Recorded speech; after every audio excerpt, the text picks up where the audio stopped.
Let's officially start. Welcome to the first live stream in the framework of the Dutch Design Week, with the first insightful talk, Designer Creative Business, organized by world mentors and marketing experts, Silvia, Zancarli and Janos, Keresnyei, who, together with designers... Hello, everyone. Zuzana Kralova and let's officially start. Welcome to the first Zuzana Kralova and ZEROBARRACENTO, winners of the second and the third World Call, will talk about the challenges encountered by small creative businesses and how to face them through the development of a realistic marketing plan. For that, my colleague Anna will introduce our speakers. So, Janos Keresnyei is president of the Creative Industry Cluster in Hungary. Janos Keresnyei was born in Pécs, Hungary, with a varied education background in teaching, PR economics, film and TV production, film commissioning, intellectual asset management, and much more. After 25 years of media management in local TV and radio station, he is now the creative director of the media agency, Kerlo Media, as co-founder of Creative Industry Cluster in Hungary, and he continues there as the president. Janos also works as a coach in EU Horizon 2020, Small and Medium Enterprises Instrument Coaching Program, and is known as an expert in intellectual assets management. Interested in media and transmedia production, movie making, innovation management, mentoring, and coaching. He is awarded by the Scottish Qualification Authority with Professional Development Award in Culture Creative Industry. So thank you very much, Janos, for taking part in this interesting live stream. So now, Simona, please, could you introduce Silvia Zancarli? Yes, thank you. Silvia Zancarli is a course leader at MAS Fashion Innovation at SUPSI and startup mentor, is graduated in business administration with a major in strategy and marketing. She has been working for several years in communication and media agencies, where she reached the position of strategy director. She had been course leader for 7 years at the BH Fashion Marketing and Communication, held at IED Milan and validated by the University of Westminster. She's a business consultant and expert in crowdfunding, having worked with Ulule, the Europe's biggest reward-based crowdfunding platform. She is mentoring several startups, some within the Wear Sustain network, and recently joined the university school based in Lugano, SUPSI, as course leader for the MAS in Fashion Innovation. Thank you, Silvia, for joining us today. So, thank you. We are so happy to have you both as an expert in this live stream, but also Zuzana Kralova and Camila Carrara by ZEROBARRACENTO will join us in this live stream. So I would like to introduce Zuzana Kralova. It's from the second call of winners from World Partnership Project. So Zuzana is a creative and fashion designer based in Alicante, Spain. She is the founder of Kralova Design Studio, which specializes in innovative fashion, technology, and art projects. Her activities include consulting and design of sustainable collection. She studied a Master of Arts in the Czech Republic and a degree in fashion design at IED, Spain. She has experience designing for international companies, footwear, ACC, ready-to-wear, sportswear, and footwear. So also she is a really good person to stay here with us today. Thank you. Now I would like to introduce Camila from ZEROBARRACENTO. That is a company founded in 2016 as a necessity of creating made-in-Italy products with low environmental impact. ZEROBARRACENTO has presented its Pret-a-Porter women's wear, zero-waste collections at well-known fashion events, including Berlin Fashion Week, Milan Fashion Week, and Budapest Fashion Week. Thank you for joining us today. And I would like now to give the stage to our speakers with their insightful talks.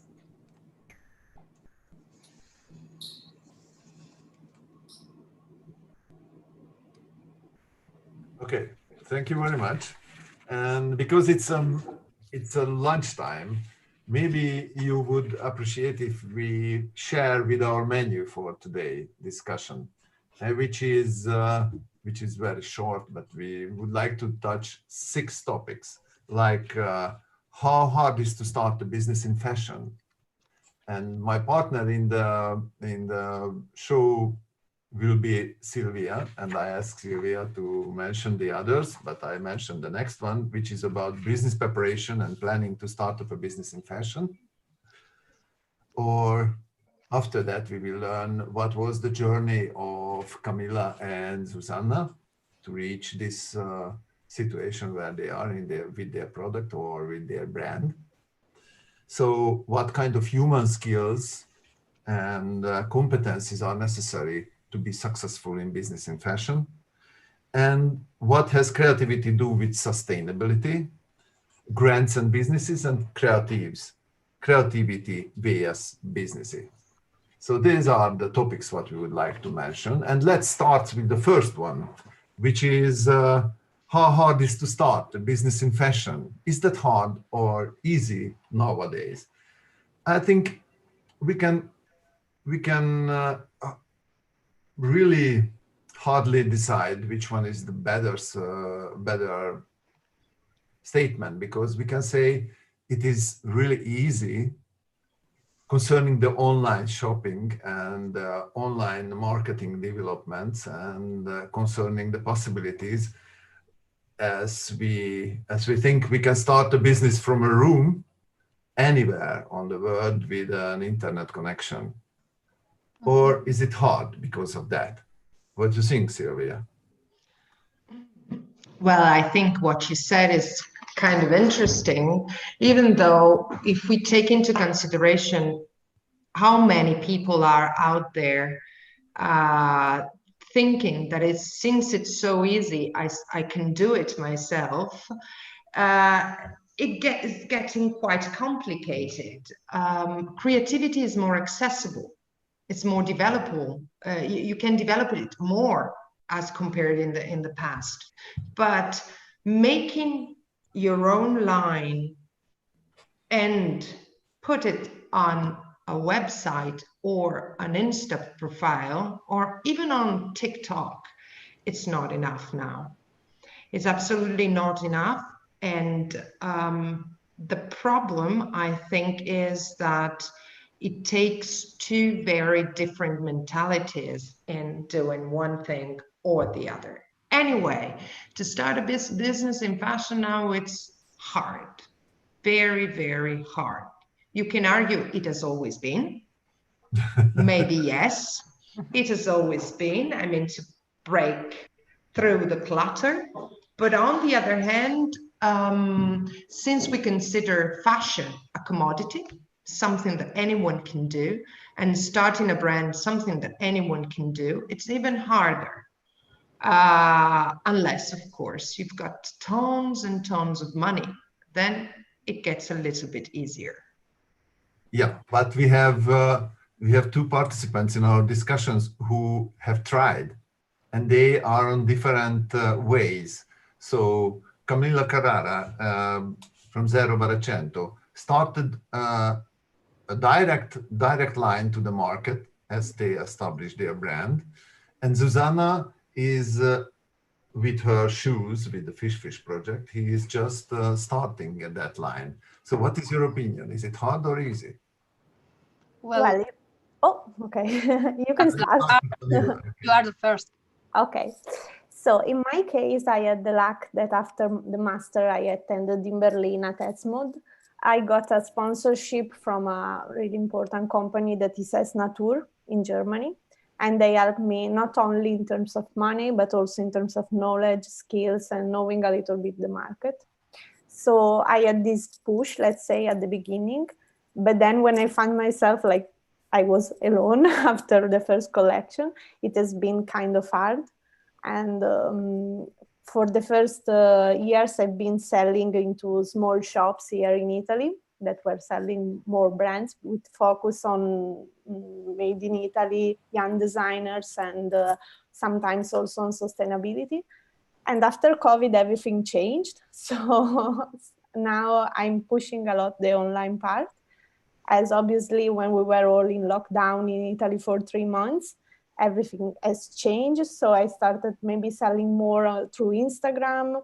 So it's always like something that is not like one day same as the other, and we have to adapt to the changes, especially in this moment.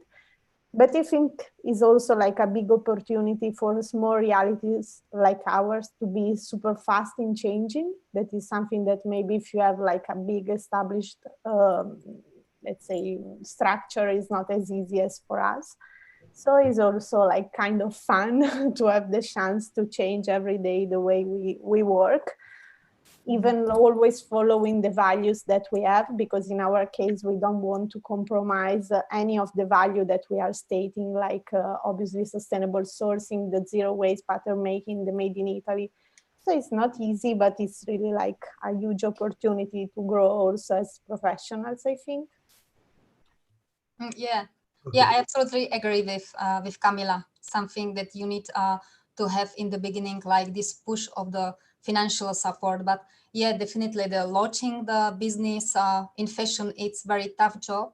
And I find it like that you need to be honest with yourself. You have to be loyal with yourself and maintain you like different, you know, not like adapt to the people and clients, what they are demanding.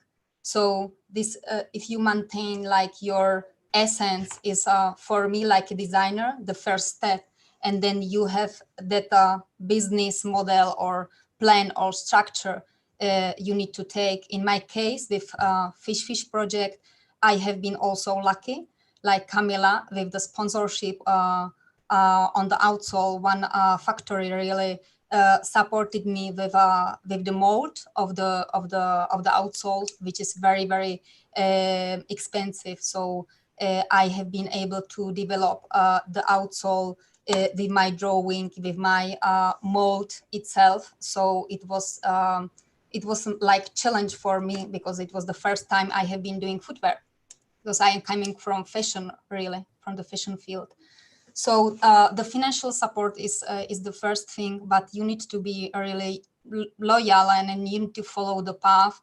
And I don't think that it's only about a lot of money, like maybe Silvia said, that if you have a lot of money, you are able to do the things, of course, but you need to be creative in the business. The business is one thing, and but how to rethink the things, how to redesign the things, how to reinvent yourself in the business.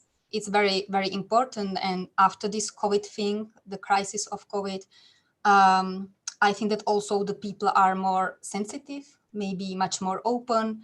They really react to the transparency of the business, they react to the human communication and all this stuff. So I have not been never good my brand like in communication, like, you know, sell the things and all this stuff. I've been like much more spontaneous, much more artist, you know, in that sense. So right now for me, it's like the time, it's the moment that maybe the people understand my way of work, which is quite different. I'm here in Alicante. We make the local production closely here. I go to the factory, you know. So this type of the work between creativity, being designer, and being entrepreneur is always the daily balance, how to make it and how to communicate it. But I think it's very interesting, because you cannot be only the artist or designer. It's very nice, but you need to earn money and push the business onwards.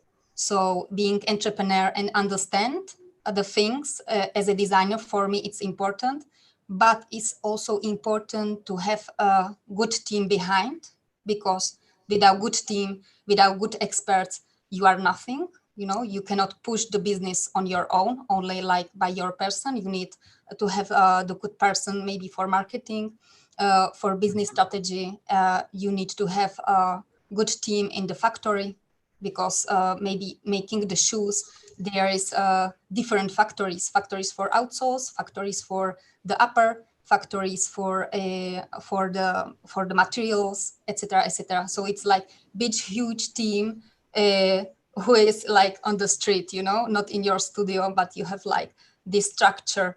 We will discuss about that later on a little more. And also, I just would like to suggest to visit the ZEROBARRACENTO website, where everyone can see how many companies have to support a product, and that it's a traceability report of the products, and it is possible to follow the route how the collection get together. Yeah, on the new website, we tried to trace all the steps of the production from the idea up to the final transportation. So we are really trying to be as transparent as possible, and also to shed the light on those suppliers that are working with us, that are truly aligned with our values. So I think it's also important to shed the light on that let's say, step of the production chain, because also these producers are making huge investments to create new products with a sustainable DNA and innovative at the same time. So I think it's really important to focus also on them. It will be also interesting when we discuss about sustainability. Yes. But can I ask you the second question, which is, how does it feel to prepare for a business? How does it feel to prepare a planning? Because I think that to plan your action towards the production is your piece of cake. You can do it. I mean, you've been trained to do it. You've been trained to do it, and then you did it. But once you have to start thinking in a different way to say, okay, it's not just a collection I'm making, it's a project. It's not just a project, it's a brand. It's not just a brand, it's a business. Mm-hmm. How this is looking, how do you build your mission? How do you, because I think this is kind of hard. What do you ask yourself? Do you need someone to help you? Can you do it yourself? Janos, what's your experience on that? Mentoring? That's a really interesting question, because many of designers can design easily, as you said, the production, but when they step on to the field of business, that's immediately uncertain territory. But I think it could help if we think about the lean startup methodology, and Eric Ries had 4 questions. And I think if someone can answer these 4 questions, it's easier to start immediately, have some confidence and self-confidence, and say, okay, I think it worth to step to the business field.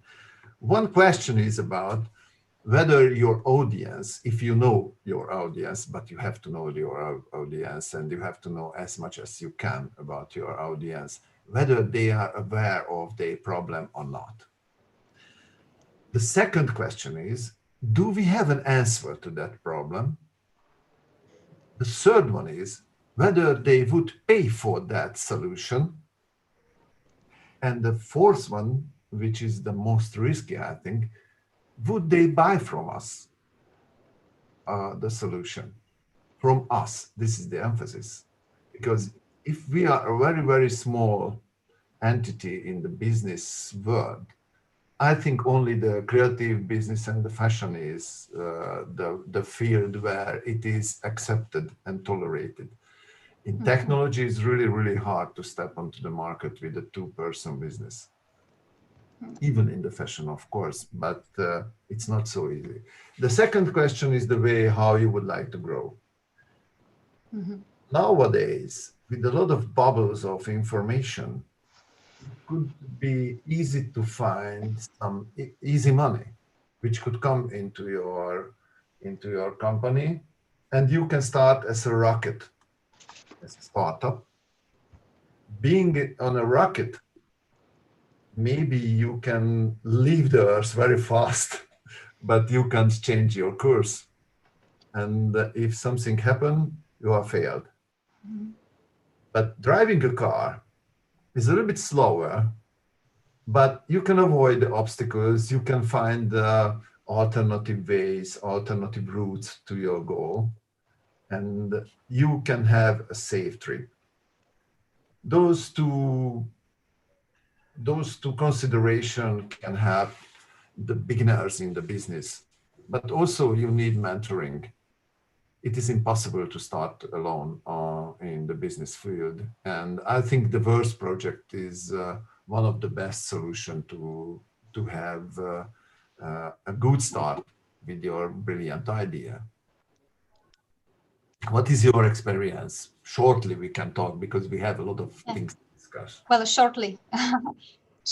Well, Janos, you have been my mentor in work, and really tell the truth. And I always tell it that without you, it wouldn't be possible to push the project forward. Because, really, because before, you know me already. I have been like just designer, just artist, just researcher, and for me, like seeing the work business model or business plan was like really frustrating, like a designer, and if you have mentoring, if you have mentoring, you are like you have gave me like these steps, like step by step, start with this, ask yourself this question as you have mentioned. So it's very, very important to have like the right person of mentoring or coaching or something, because for designer it's very complex, and in that Worth partnership project really gave me a lot, and I have grown a lot like an entrepreneur. That's also a really question. Thank you very much, really, for this nice words. But I think for the second question was the most crucial in your situation, when the question was whether the audience would pay for the solution, because the sustainable solutions are very popular, but the people say, okay, it's an expectation, but I wouldn't pay for that. Mm-hmm. Pay too much. And I don't know whether, Camilla, what is your feeling about it? Or I wouldn't pay enough to sustain the business, because maybe amongst different solutions, I can still choose the sustainable one, but I'm not willing to pay the extra money that is needed for a startup, because we know that they might need a little bit more money than an established brand. Yeah. I also think that in our case, we need to focus really a lot on the communication, because we need to bring the value of sustainability, not just it is a sustainable item, because otherwise it will not, I mean, even as a consumer, I will not buy a thing just because it is written it is sustainable. Mm-hmm. So in our case, we want really to try to have a new generation of communication through our website, for example. And also on social media, we try to share as much as possible what is behind our items, try not to be boring, because also sometimes it's not as cool to talk about suppliers and all this stuff. It's not so interesting. So I think you need to really find a balance. And in our case, we are always trying to work with experts in that field, because I'm a designer. I have a person that is working with me that is more in administration and all these, let's say, boring stuff. So we are not into that. So we are trying as much as possible to find external professionals that can drive us. And also with the World Partnership Project, we will have the luck to be driven a little bit in our path. So I think it's really always important to recognize the fact that we cannot do it by ourselves, even if we need to learn as much as possible, but you need professionals for each kind of activity that you do in your business. Yeah, so I think we all agree that starting a business is always a challenging duty and challenging idea. But as I see you think it worth to do. Yeah. So let us learn a little bit about your journey. We have a few minutes to listen. How did you reach that situation where you are now? Now, Zuzana, you can start. Well, globally, I can make like my journey of my career, because I have started like normal standard designer, catwalking on Mercedes-Benz and making all this stuff, the retail, online, offline, you know, and it was everything was like happy, and I have been selling in the multi-brand shops, everything, you know.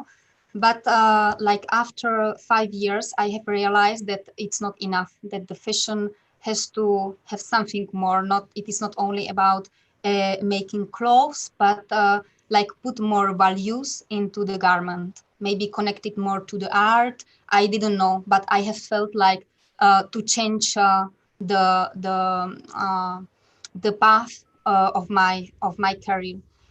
So I have started to make like very specialized projects, and maybe I have done only 2 projects, like maybe 5 pieces of garments per year, with own investigation, with own documentation, etc., etc. And then I have moved from Madrid to the beach in Alicante, and I have run my studio and focused more on B2B, because before with my brand, I have been doing B2C, you know, so it's like you are with the client, all the stuff, but doing B2B, I have learned a lot. I am still learning a lot. And I've also the space to make maybe 1 project per year on my own for my brand, for Kralova. So it's enough. I think that you learn much more doing less. Well, always less is more, I think. So for me, the step into the sustainability was like conscious on my own, and really like feeling it, that I need to put more values, change the things, not only see the garments like garment, but making something different with a future, and also like for better future, as I feel it. And it is not only about the material, it is, as we have said, about the supply chain, about even the distribution, about how which type of the condition do you have in the factory, with you know, using solar energy, for example, in the factory for the production. It's all about this. It is not only the material. So my journey into the sustainability, still I am in the sustainability, you know, I'm still like looking for new solutions and new paths, and all this stuff. Of course, work pushed me so much in this year. Last year, it was like a huge step for me, changing step. Thank you, and congrats for your journey. Thank you. Yeah, in my case, I graduated in fashion design at Politecnico di Milano. And then I decided during my thesis to focus on sustainability. So that was like 6 years ago. And I started a master in sustainable fashion at ESMOD in Berlin. And straight after it, I started working on my brand, because I got the sponsorship I mentioned before. But in the meanwhile, I wanted to keep doing experiences inside the textile and fashion companies. And I had the luck to be always like focusing on sustainability, even if at that time it was not so booming as topic, especially here in Italy. 6 years ago, it was not as it is today. Now we have seen a growth, even if it's not totally like known as topic at consumer level maybe, but already like 5 years ago I found a little bit my dimension. And also now like I'm still collaborating with Class, that is a multi-platform hub focusing on responsibility within the textile and fashion business. So now it's always like it's a part-time job, but in the past it has been a full-time. And I think this is giving me the chance to see much more things and to be more connected with the market. And in terms of ZEROBARRACENTO, before I was selling only to stores. And then I shifted to the direct to consumer first because I wanted to have like better prices also for the final consumer, because with the margins of the retailers, then the products were too expensive. And also because I want to have like a direct conversation with consumers. And starting from this year, for example, we also decided to present the collection in direct to consumer moments where we can directly sell to them. And I think this is like a huge opportunity for us to also see how people are experiencing the items, because we want to understand what they feel when they wear them, what is maybe missing in terms of functional elements, or in terms of design, what they would like to have, the colors they like more. I think it's really important to keep the conversation also open with the consumers, and this is something we are trying to do as much as possible in order to optimize then our collections. Thank you. So congrats for your journey as well. And then as you both of you mentioned strongly the sustainability, it is really exciting. Sylvia, what is your opinion about what creativity does with sustainability? It's quite complicated, I think. I will say a versus argument, so we can try to spice it up the conversation. Everybody's talking about sustainability. It's looking like if you don't talk about sustainability, you're not selling right now. So somebody might think it's a marketing trick. It's a communication trick. You talk about sustainability and then you're done, on one hand. On another hand, I see from your speeches that you're passionate about, I mean, you don't believe that there are clothes, there is the project, then there is the environment. It's all connected, all intertwined. But sustainability makes loads of constraints. You cannot do this, you cannot do that, you cannot do this. And so this affects your creativity in a way. So you need to be more creative, not less creative, because you have to find new solutions to things that weren't planned before.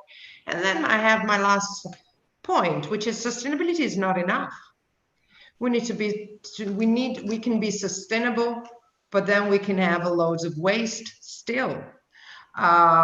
We need also to add circularity to everything we do. So it's a combination of two things, because on one hand we can be circular but not sustainable. On the other hand, we can be sustainable but not circular. So we need to think about the end of life of the garment the moment we design the garment. It's kind of fascinating to understand how many constraints and layers you have to think about in order to produce something. How do you do that?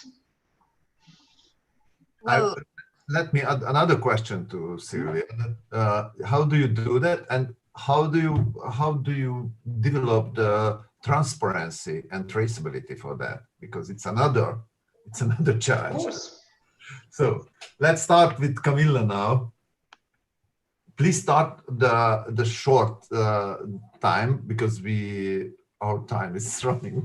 If you don't mind, I will also share the screen so that at least I can show what I'm doing, so people can also judge in terms of aesthetic, maybe.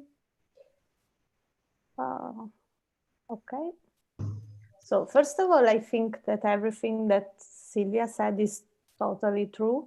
And I think we also have to add that as designers, we have to create a shift in the consumer minds, because in the past, they were used to associate sustainability with something that was not so design driven, let's say, because the first experiments that we have seen in terms of sustainable fashion were more like maybe only on fashion or upcycling, but not with the style that we are expecting from fashion items. So I think it is really like challenging for us, for all of the designers today, to show that sustainability and creativity must be blended. And I think is the only way. In our kind of aesthetic, we try to be as clean as possible. And our lines are, as you can see, are really like truly inspired by architecture, more like structures that must be really clean, but also well studied, because as Silvia said before, sustainability is putting some like limitations sometimes. And in our case, especially, we are focusing on the zero waste pattern making, that is even more difficult, because you need to use all the fabric. That's all. So your shapes must be rethink. And it's not so easy, but I think it's also a huge opportunity to play and to study more how the let's say the pattern making is done, and it's really interesting. And also, like in terms of sustainability, we are talking about responsible sourcing. As Janos before mentioned, we are showing all our supply chain on the website, saying each item where it comes from, the lining, the fabrics, everything. And we are also thinking at the end of life of our items, as we are trying to use monofiber fabrics, so easy to disassemble shapes, and also like we are not adding any accessory like zippers or buttons to make them easier to be disassembled. And now with the Word, we are also thinking on an additional step for the end of life, thinking of the renewal maybe of some items, because we have a really good mentor that is focusing on circular design, and we are trying to think together. At the beginning, we were thinking about renting, but then it was not coherent with our DNA, because we are talking about durability and the fact that you must be really connected with the items you're buying from us. So it's like something that we want to keep as much as possible in your wardrobe. And in that case, we are thinking about the renewal as additional service for the end of life. So it's always like trying to prolong the life cycle of the items. But I think it's really like interesting to focus on sustainability and to find your dimension in it, because it's not just about sustainable fashion, but you need to really find your focus. And it's super interesting for a designer, I think, as topic. And I think it's also possible to understand a little bit who is doing it just as greenwashing or just to sell, and who is doing it like with a coherent strategy. I hope at least that is visible in this case. So I don't know. I think it's very much understandable, especially if you're small like you are and you're dedicated and you put your face on that. It's much harder to understand from a huge corporation, because maybe they're in the right place, they're trying to do it, but there is some kind of a doubt, no, in that case. True. Yeah, absolutely. And I also love the traceability of your product chain. And as we discussed many times with Zuzana, the main question is the qualification of materials. Yeah. Yeah, I think that, yeah, definitely the certifications, Yes. the certifications of the materials right now, it's like, it's the key. You cannot launch sustainable material without registration, without certifications. So right now it's like the key point. And well, what Camilla said also, I think it's about for us like small designers or small brands, small studios, it's important to design your own ecosystem, you know, your own core in sustainability, because you cannot make everything. So you need to focus on some things. As I focus on local production, I focus on sustainable supply chain, not only on the material. Maybe sometimes it's much more sustainable using maybe even chemical-based material that you can recycle several times, you know? So the sustainability is still complex. It's a complex topic, and we need to communicate it better, that the people understand what is the sustainability. You know, the Zara, Inditex, and all these brands started to communicate sustainability like this is organic cotton, and the people, you know, like maybe in mass think only that the linen pant is sustainable and it's made in Bangladesh, then going through the shipping, you know, from the sea shipping, which is the most polluting transport in the world. So these are the many questions we need to have in mind, not only the material. But for us, like small designers, I really work on my own ecosystem, my own focus, and try to be circular, as Silvia said, because finally it's a right now we have got in planet like this waste management. We need to recycle first, all these waste and then start to make the sustainable things, you know, from my point of view. There are a lot of waste. So we need all these leftovers, we need to recycle it. We cannot produce leftovers, etc., etc. So be circular, it's better, or maybe more important that be sustainable. What do you think if I mention technology transfer in fashion industry? Is that a blasphemy? It's maybe too much, because if you mentioned like tech transfer, that sometimes I use the word like tech what? Tech transfer, transform. Yeah. Well, open source, or maybe like the receive how to make the things, you know. So still, it's something that in fashion sounds like that you are from another planet.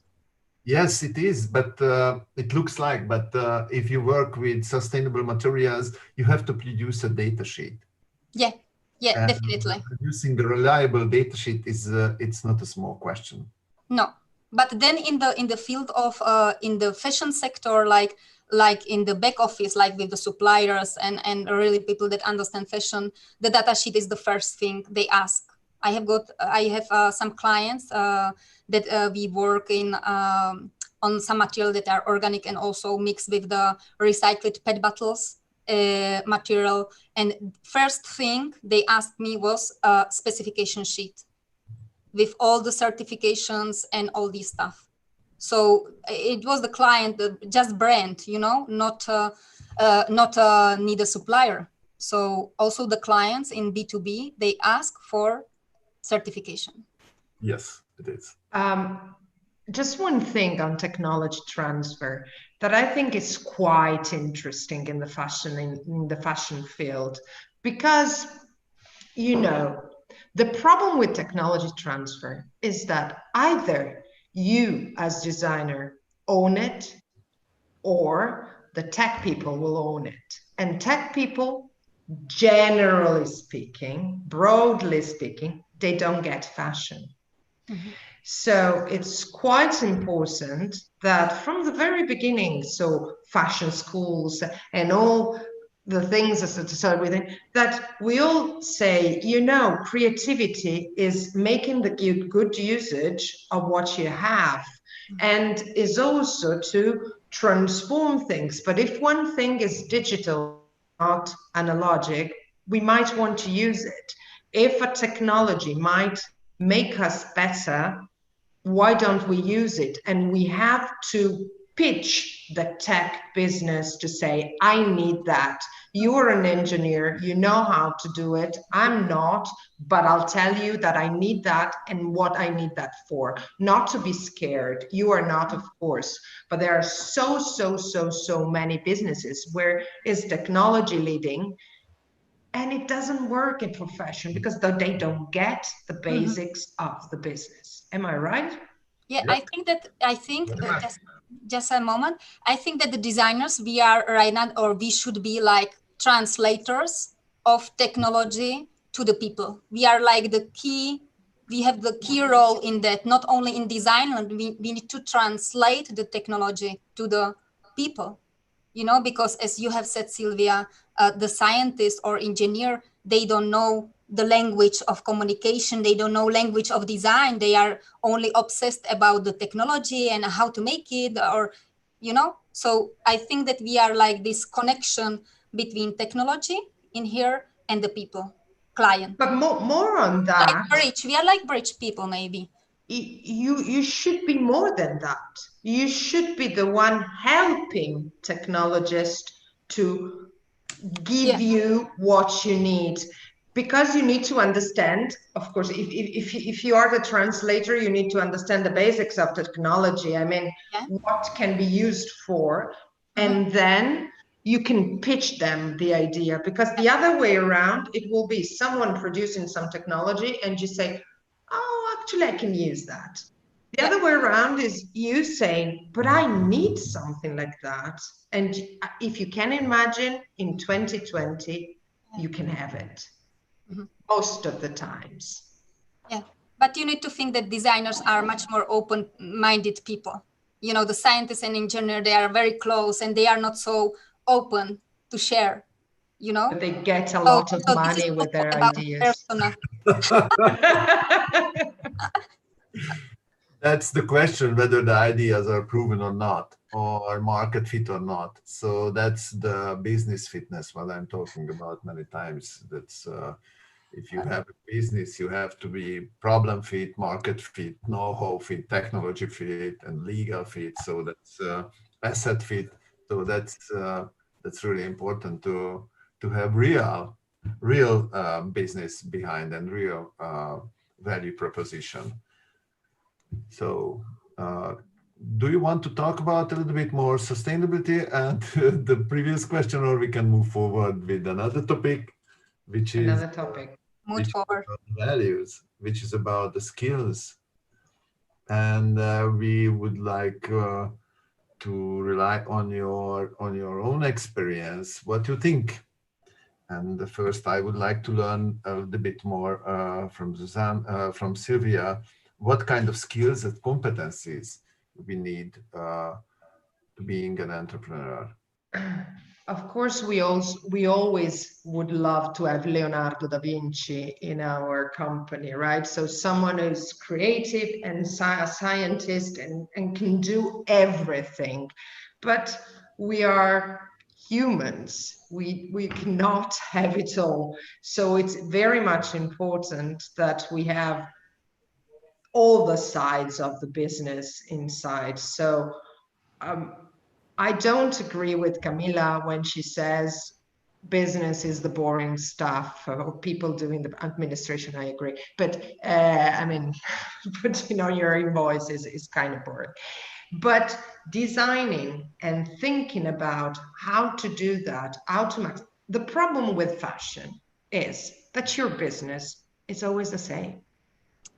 You create something, you produce it, and you want to sell it. So basically, we need also to apply much more creativity also in the business side. So if you take someone who's really strict-minded and don't get fashion, it's kind of hard. But if you get someone who understands what you're going through and is flexible and interested enough to pitch you with ideas, can we do this because this might lead that to... Oh, I think we lost Silvia. Silvia, are you there? Oh, but you can reflect for her. Okay, you come back. We lost. Oh, sorry. Was I talking to myself? It happens all the time. So it says that my internet connection is unstable. Sorry.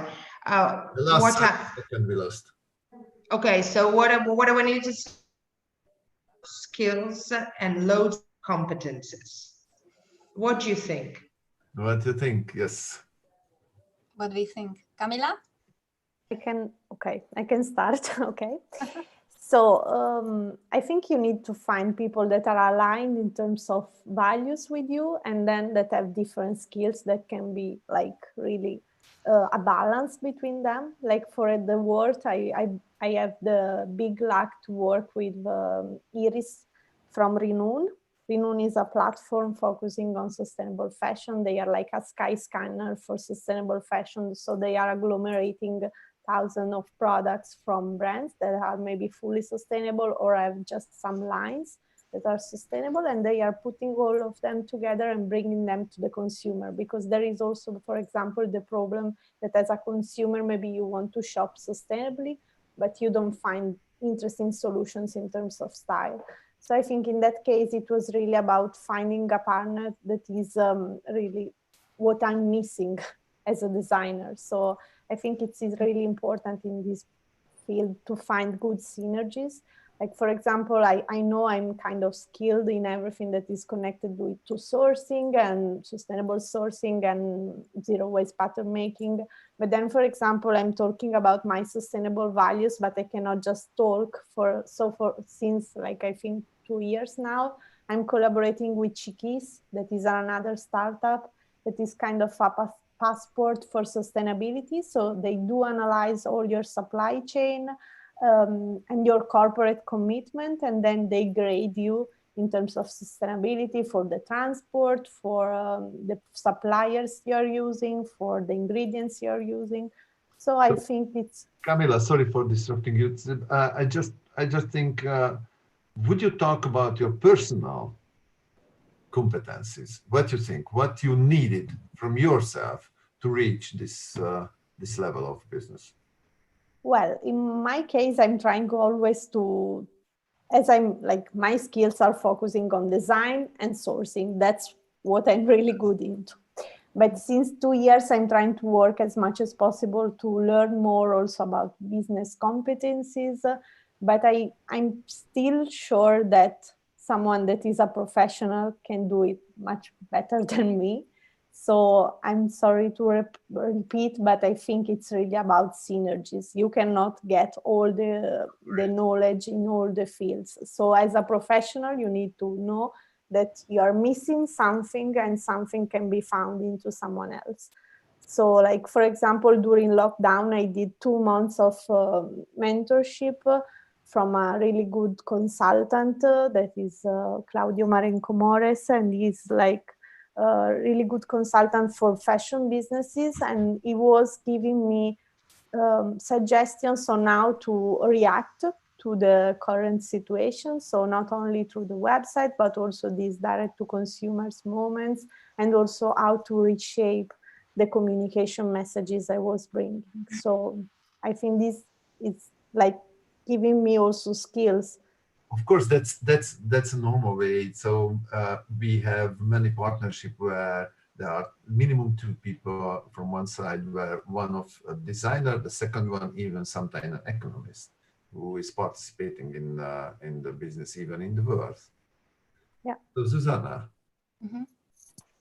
Yeah. Well, about the skills, I always think it's about the personal skills first and the professional ones. So definitely you have to be conscious about your skills. Where is your top, which type of skills do you have, and try to learn other skills, but maybe don't make them, you need to understand to the other skills, like maybe communication, but I'm not good in communication as Camilla have said, that she is good in design and sourcing and all this stuff. So understand and learn, read about that to be able to correct it maybe, and, understand it better. But also don't try to get too much skills. It's better to focus on your skills, on your real skills. Yes, that's true. There is another question about, now we are talking about Worth, which is a granting project and has the first, helps the first step in the business life, not just in design development, but in the business life, mainly in the business life. And then it's always a question whether these grants help enough to the designers to go to business, or it is just one project. So what do you think, how the grants and the business should be connected? Well, I think that the grants and business are connected maybe in the beginning. For me right now, currently I am in that mode, like, that grants really are pushing my business, but I don't also believe in that in the future of the grants all the time. You need to be able to develop your business on your own. Of course, you need the support, the financial support, but should be like input, should be like input, maybe with all this coaching program, maybe with mentoring and all this stuff. But you need to be able to push your work, your daily work forward on your own. But it's really help, and I recommend to everybody to ask for grant, because you don't lose anything. Yeah, actually you don't lose anything. Yeah. I think that Janos? It is important that you have your strategy really clearly in mind, and then these are like additional steps in your journey. And I think what is really important is, like, for example, for Worth, it's not just about economical funding, but it's really about networking and getting the mentorships. And I think this is like a huge opportunity, especially the networking. I think it's fantastic because, I mean, also the last event we did physically in March, it was really nice. And I mean, we had the chance to meet also other startups that are facing the same problems. So I think it's really like connecting as much as possible and trying to synergize. And grants are really like huge opportunities. They are helping for sure economically, but especially in terms of knowledge, skills, and networking, I think. I totally agree with the both of you. I mean, Zuzana, you said at a certain point you need to be ready to go on your two feet, legs, I don't know what you say in English, but by yourself, because sometimes too many grants can lead to you thinking that your business might work, but in real life it doesn't work because you get. But I think that at the very beginning, and especially, it really can build communities. It can really build people working on the same fields throughout a continent, because those ones are throughout Europe. So having fellow people going through the same things, and as we were discussing, skills and competence, adding skills and competence, or becoming aware that I need some more skills and competence in order to move forward with my business. That's amazing. I think that Worth Partnerships is a great place to be, both for you and for us as mentors, because we met so many interesting people, making ourselves again doubt and think differently and say, why don't I start thinking about all those things as well? So it's really, really helpful for someone starting or for someone testing. Because as you said, Camilla, I started, but I'm testing a new thing, and this is helpful because I'm testing. They're giving me the money for the test. If this test works, then I can apply it on my daily business. But I didn't have the money myself to invest on this new thing unless I had joined this grant.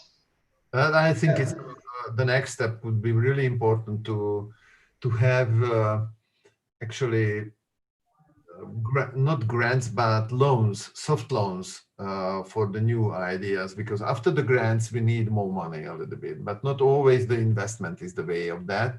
But sometimes the entrepreneurs on their own risk can get soft loans. And even nowadays when the loans are quite available, but it is still, I think it's still a nice challenge to have nice financing system for creative industry. Yeah, definitely. So I think we are at the end of our time, and I hope you enjoyed this discussion as I did. And then I just give back the words to the moderators, and Silvia and me would like to say thanks for your attention and participation in the discussion. Thank you very much. Thank you. Thank you. As moderators, we would like to thank you for your participation and for this very, very insightful and dynamic conversation. We learned a lot, and we wish you the best of luck in the future. And thank you for everything. Yeah, thank you very much for your time. It's a real pleasure always to learn from you. Thank you very much. And if someone wants to get in contact with all of us, of course, they can simply reach out to the Worth platform, and you can, as moderators, place the questions to our fantastic projects or to the brilliant Janos, or even to me, if you wish. Oh. Thank you. Thank you. It was nice to be together, guys.